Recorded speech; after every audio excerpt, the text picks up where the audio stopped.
Hello friends, आज हम लोग डिस्कस करेंगे कि एक्सिस बैंक का FFR2 कैसे बनाया जाता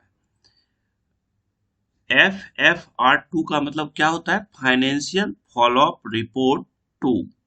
अब टू आ गया तो इसका मतलब ये कॉमन बात हो गई कि इसका वन भी होगा तभी टू आया है। तो FFR1 में ऑलरेडी एक वीडियो बना चुका हूं और वो लगभग 1 साल हो चुका है। तो मैं थोड़ा सा लेट हूँ। आपको शुक्रिया, आपने इंतजार किया और आप लोगों ने मुझे व्हाट्सएप पे अवेयर करते रहे। और आज मैं कोशिश किया हूँ आपके पास लाने का। FFR1 ऑलरेडी यूट्यूब पे डला हुआ है, मैंने डाल रखा है, उसका भी लिंक दे दूंगा। सबसे पहले जानिए एक्सिस बैंक क्यों आपसे FFR2 मांगता है या वन मांगता है, फाइनेंशियल फॉलोअप रिपोर्ट क्यों मांगा जाता है, या स्टॉक स्टेटमेंट क्यों मांगा जाता है। जब आप किसी बैंक से लोन लेते हैं ना, तो वो लोन देने के बाद वो आपकी फाइनेंशियल सिचुएशन पे ध्यान रखता है कि कहीं आप डाउन तो नहीं जा रहे हैं। इसीलिए स्टॉक स्टेटमेंट से आपका डीपी रेशियो बना करके वो देता है और उसी डीपी रेशियो पे आप काम करते हैं। अगर आप डाउन होंगे तो डीपी रेशियो कम कर दिया जाता है। तो आपके फाइनेंशियल सिचुएशन पे बैंक की पकड़ रहे ताकि उसका रुपया डूबे नहीं, इसीलिए वो आपसे स्टेटमेंट मांगता है, आपका फाइनेंशियल या स्टॉक। तो आप देखेंगे मैंने यूट्यूब पे जो डाला था FFR1 आपका ये इसका आज के डेट में आप देखिए तो 1 ईयर एगो लिख के आ रहा है। 1 ईयर एगो यानी 1 साल हो चुका है। मैं आपको शुक्रिया कहूंगा कि आपने मुझे 1 साल वेट किया। और यहाँ पे अगर मैं देखूं तो ऐड को मैं हटा दिया और इस पे अगर मैं देखूं तो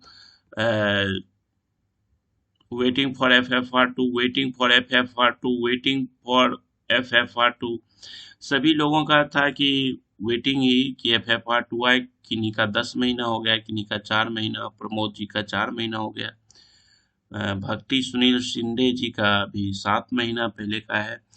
और नीचे भी देखिए अगर है और किन्हीं का तो हाँ, सुजाने जी भी लिख रहे हैं waiting for FFR2, kindly share the FFR2 report 7 महीना पहले।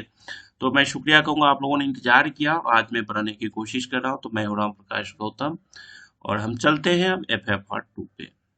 तो स्क्रीन पे है ये FFR2।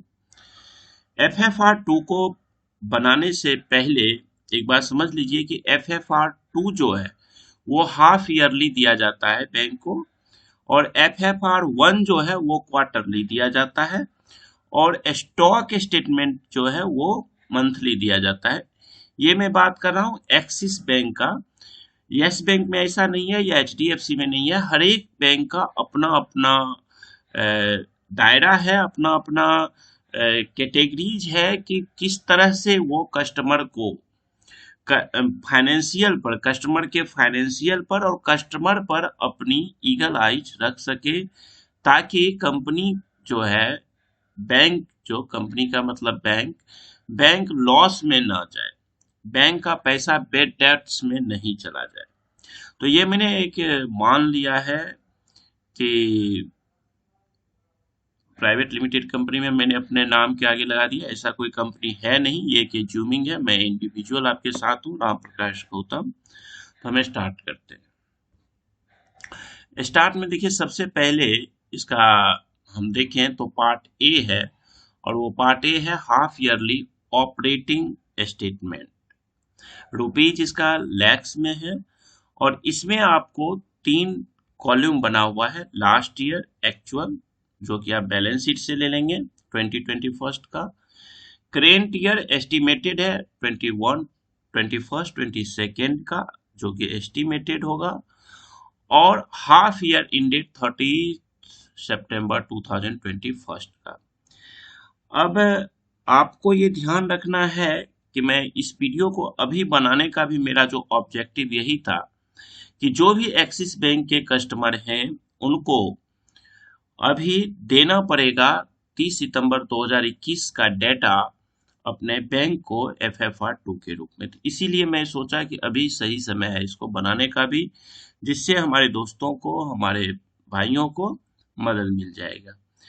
तो यहाँ पे आपको देना है gross sales. Net of returns domestic और एक्सपोर्ट में आपका क्या सेल है, वो लास्ट ईयर आप बैलेंस शीट से ले लीजिएगा, एक्चुअल आप दीजिएगा, और करेंट ईयर का एस्टिमेटेड आप ले लीजिए कि हमारा इस साल इतना एस्टिमेट होगा। उसके बाद 30 सितंबर 2022 जो अभी आने वाला है उस डेट पे जो आपका होगा, ये डेटा मैं 21 का दिखाया हूँ पीछे जो मैं बनाया था, अभी का आपको देखना है कि अब 30 सितंबर 2022 में जो आपको बुक्स ऑफ अकाउंट्स में आपका एक्चुअल डोमेस्टिक और एक्सपोर्ट है, तो वो यहाँ पे आप दे दीजिएगा। देखिए अगर ऐसी जेड में है, ये जो फॉर्मेट है मेरा बनाया हुआ नहीं है, ये बैंक का फॉर्मेट है। तो कुछ लोग कहते हैं कि एक्सेल में सर दीजिए, तो एक्सेल करने से कोई फायदा नहीं है, एज इट इज रखिए, एक्चुअल आपके सामने रहेगा। मुझे कुछ नहीं लगेगा, मैं इसको कन्वर्ट कर दूंगा एक्सेल में, बट फॉर्मेट आपके समझ में नहीं गया, आप फिर कहीं देखिए कि अरे वहां तो वर्ड में आ गया आपका बैंक देगा, और राम प्रकाश जी ने तो एक्सेल में बनाया था। तो ये आपको ध्यान रखना है, ये एस्टिमेटेड रहेगा करेंट ईयर का, क्योंकि पूरे ईयर का तो आपको पता नहीं है। लेकिन जब हाफ ईयर का आप करते हो ना, तो आपको आइडिया आ जाता है कि मेरा टर्नओवर कितने पे जाके रुकने वाला है।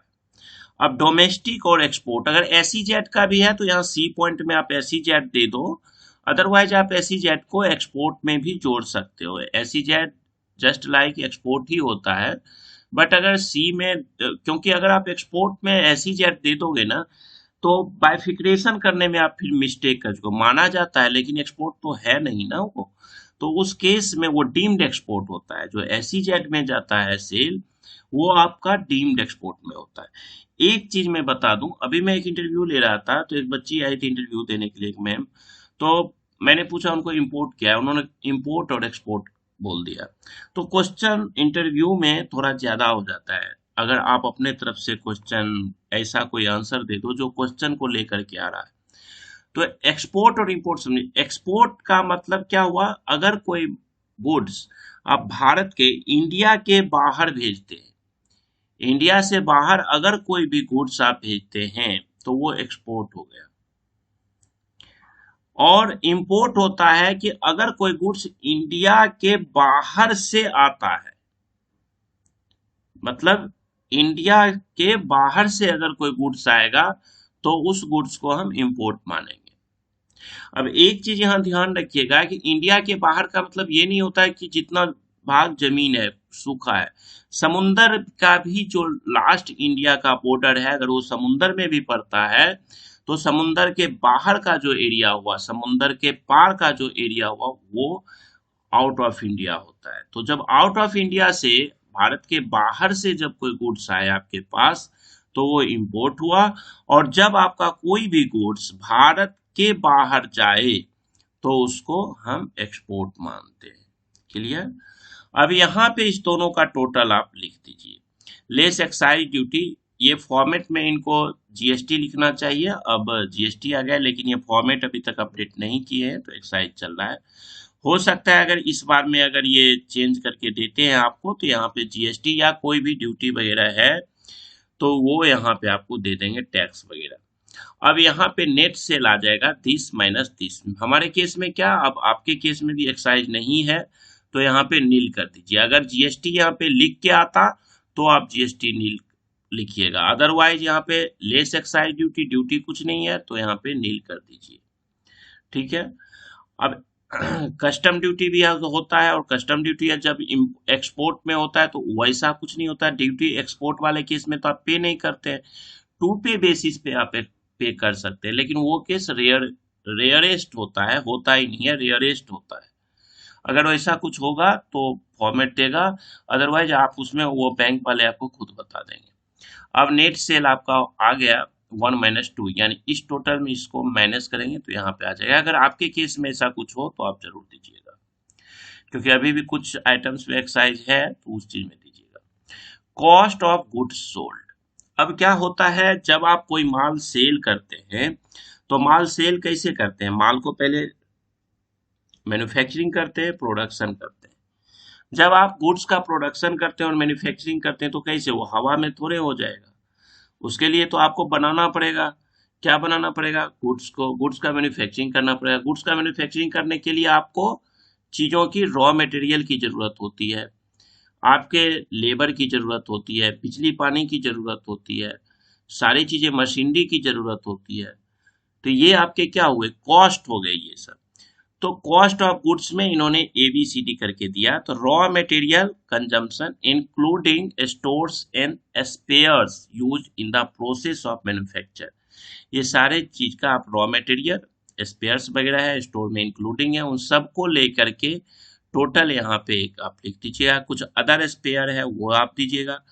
पावर एंड फ्यूल, अगर आपका जो भी बिजली बिल आता है या आप जनरेटर चलाते हैं तो उसपे जो डीजल वगैरह लाते हो वो इसमें आप ऐड करिएगा। Direct labour, factory wages and salary, दो चीज देखिए, डायरेक्ट लेबर और इनडायरेक्ट लेबर।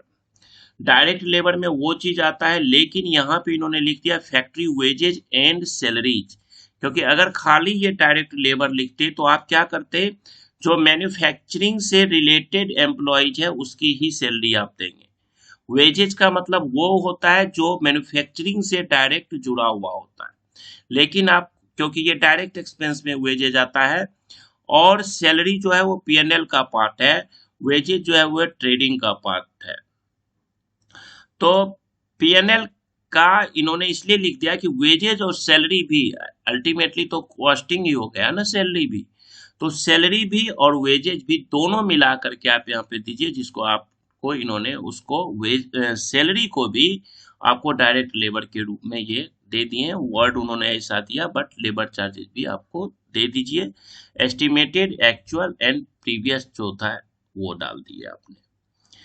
उसके बाद अदर मैन्युफैक्चरिंग एक्सपेंस, इन तमाम चीजों के बाद भी अगर आपको कुछ लगता है कि जितना हेड्स यहाँ हैं उन हेड से अलग भी आपके पास मैन्युफैक्चरिंग कॉस्टिंग है, तो उसको आप यहाँ पे ऐड कर सकते हो। जैसे अगर आप कहोगे आप सिक्योरिटी का सर कहाँ पे दें, क्वेश्चन मेरे पास आया था कि सर सिक्योरिटी के चार्जेस, तो सिक्योरिटी डायरेक्ट लेबर में दे दीजिए, वेजेस सैलरी में हो गया। हाउस कीपिंग आपका वेजेस सैलरी में आ जाएगा, उसमें आप डाल दीजिए, ठीक है ना।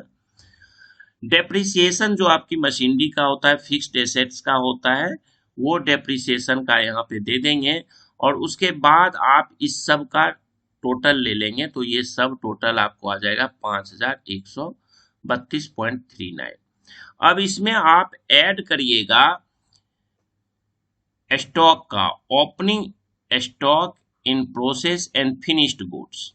अब आपका जो ओपनिंग स्टॉक था, आप स्टॉक के जो बुक है आपका इन्वेंट्री बुक, वहां से ले लीजिएगा, और जो आपका एफजी था वो यहाँ पे ऐड हो जाएगा, और ये ऐड होगा तो इसका सब टोटल हो जाएगा 6530.24 इस लाइन का। ठीक उसी तरह इन सब को भी आप ऐड कर देंगे। उसके बाद नेक्स्ट इसमें, अब इसको मैं यहाँ देखेंगे तो अब इसको आप क्या करेंगे, इसमें सब टोटल ये आ गया, आपने ओपनिंग स्टॉक जो था उसको आपने ऐड किया। अब जो closing stock and finished goods, उसको आपको क्या करना है, डिडक्ट करना है, लेस करना है, यानी माइनस करना है, तो वो इसी तरह से सब में आप दे देंगे। और फिर इस वाले में 6530 में ये 1113, उसी तरह से 6563.24 में 1100, इस सब को डिडक्ट कर लीजिएगा, यानी माइनस कर दीजिएगा, तो ये आ जाएगा total cost of goods sold, यानी कि आपने गुड्स जो बेचा उसका टोटल कॉस्ट आपके सामने निकल के आ गया। अब हम इसमें selling, general and administration expense जो आपका होता है, बाकी एक्सपेंसेस जितने हैं अन्य तरह, जैसे एडवर्टाइजमेंट का एक्सपेंस हो गया या एडमिनिस्ट्रेशन एक्सपेंस जो भी होता है आपका, वो सारी चीजों को आप यहाँ पे डाल देंगे। कोई इंटरेस्ट आपने किया है पे, वो सारी यहाँ पे देंगे, जैसे सीसी पे आपका इंटरेस्ट होता होगा, या और भी किसी बैंक का लोन आपने ले रखा है, वो लोन का इंटरेस्ट वगैरह आप यहाँ पे दे दीजिए।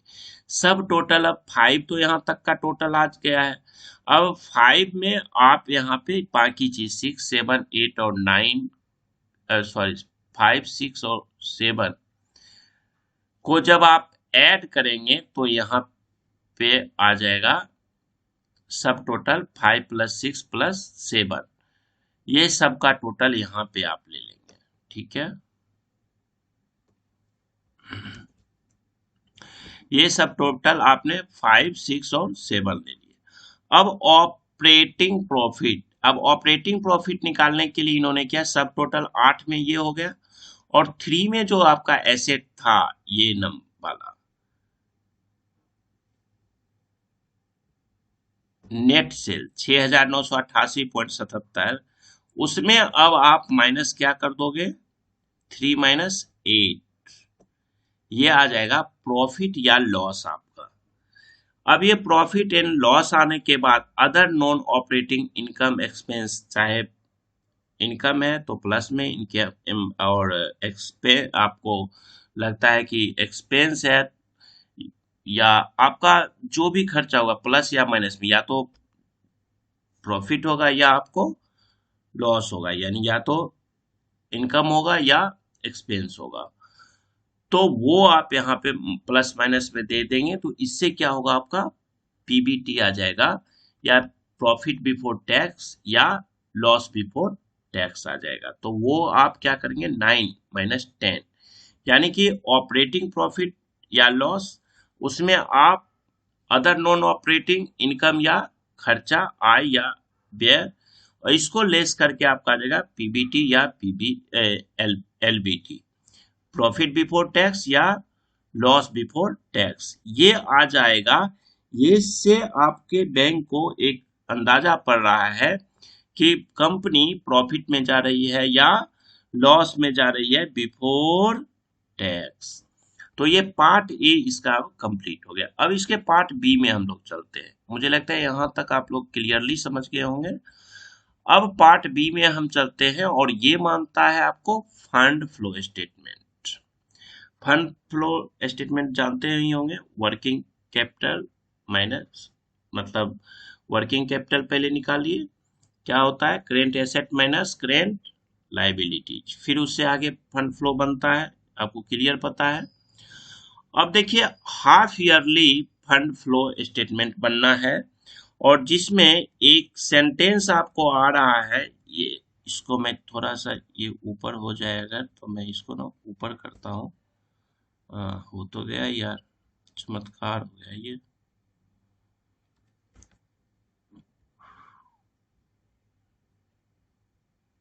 अब नहीं, अब नहीं जाएगा। तो ये थोड़ा सा मुझे दिखाना है, उसके बाद तो आगे फिर अलग अलग चीजें। आ, आ,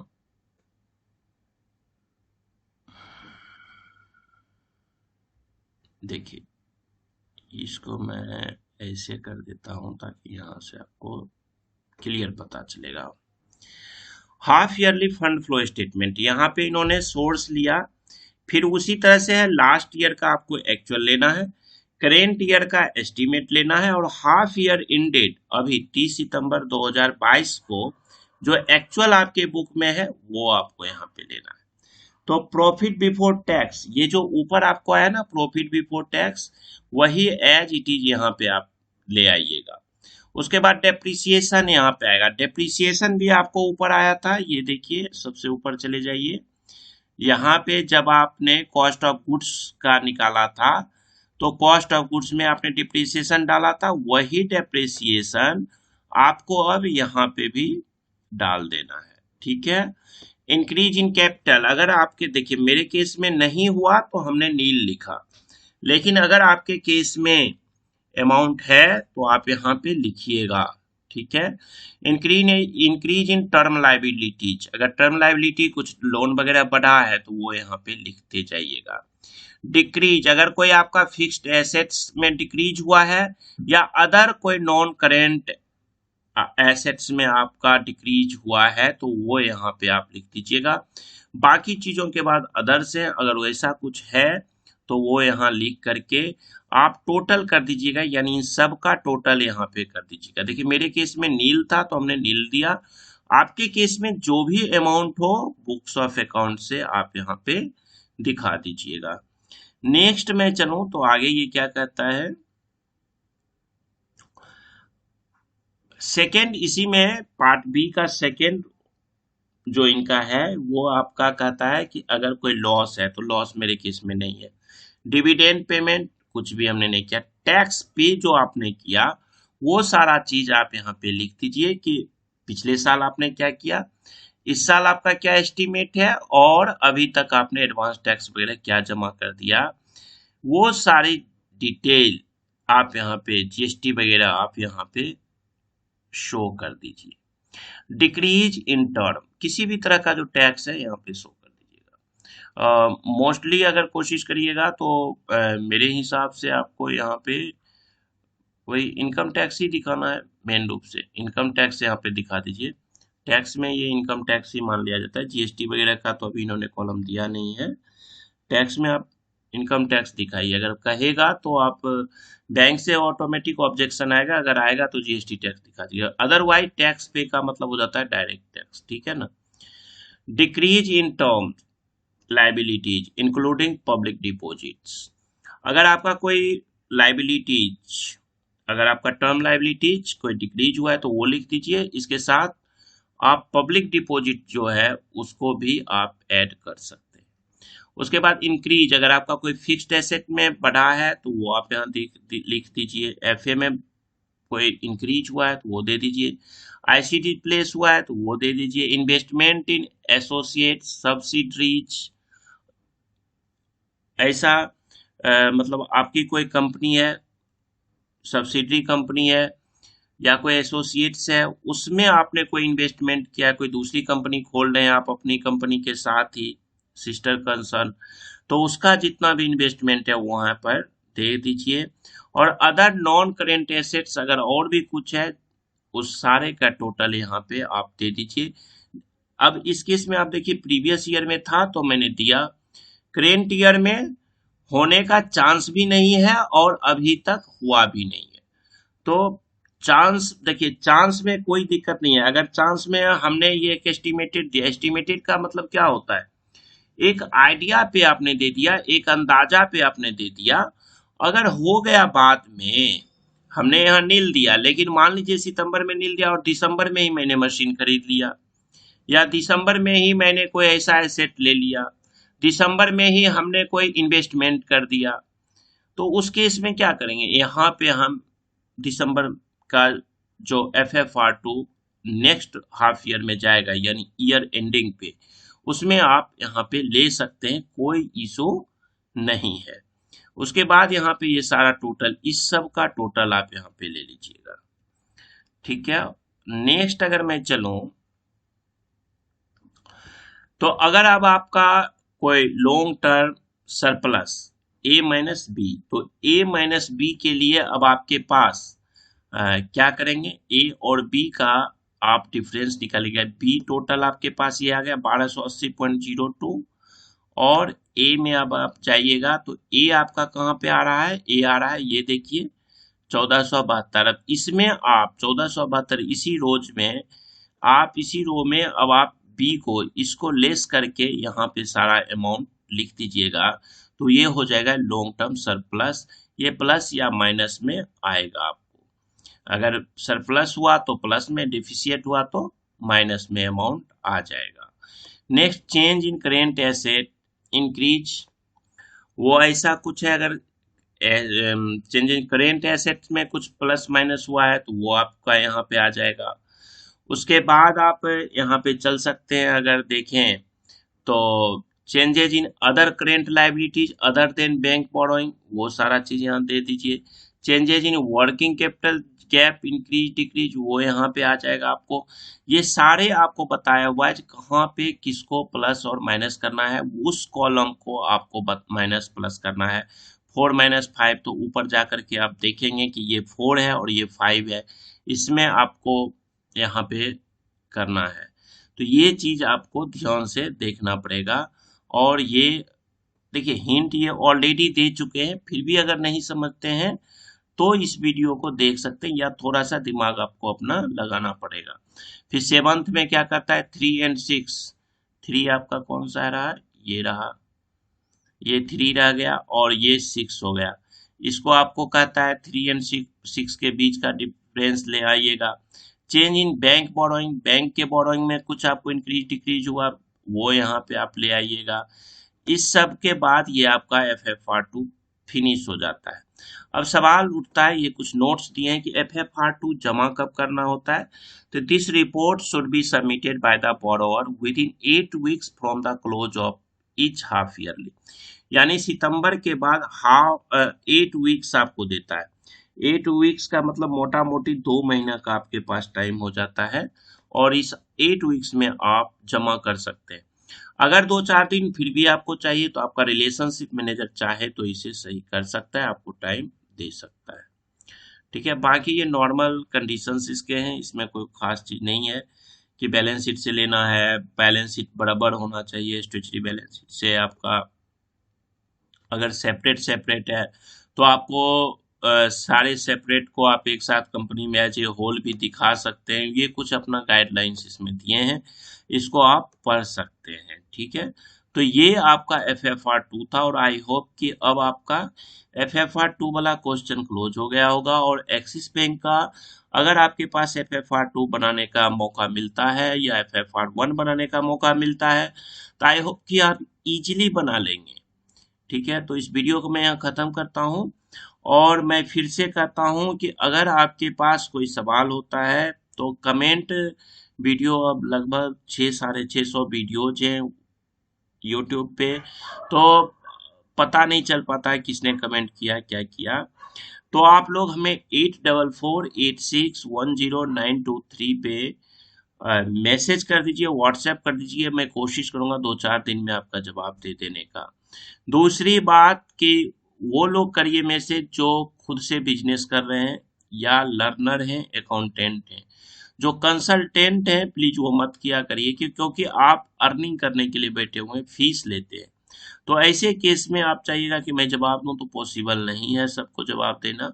और जो मैं जवाब देता हूँ बिल्कुल फ्री देता हूँ। लर्नर के लिए कोई नया अकाउंटेंट लड़का है, उसको उसका सीनियर कह रहा है कि भाई बना के दे, मालिक कह रहा है बना के दे, और उसको नहीं आता है, तो उस केस में ये वीडियो उसके लिए यूजफुल है, और मेरा नंबर उसके लिए यूजफुल है। तो थैंक यू, बाय बाय।